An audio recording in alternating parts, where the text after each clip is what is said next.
Lanjutkan. Lanjutkan. Fokus kita hari ini adalah langkah-langkah preventif, upaya-upaya pencegahan masyarakat supaya tidak sakit. Ini yang harus dilakukan. Maju tidaknya sebuah daerah tergantung pada kesehatan. Program pemerintah Kabupaten Aceh Barat salah satunya, Pak Ibu,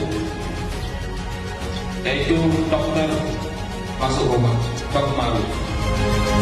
Kami mohon kepada seluruh tenaga medis, masuk dokter, perawat semuanya. Bagian dari pemerintah kita adalah pelayan mereka. Kita bersama-sama memperbaiki pelayanan kesehatan terbaik di Aceh Barat untuk masyarakat.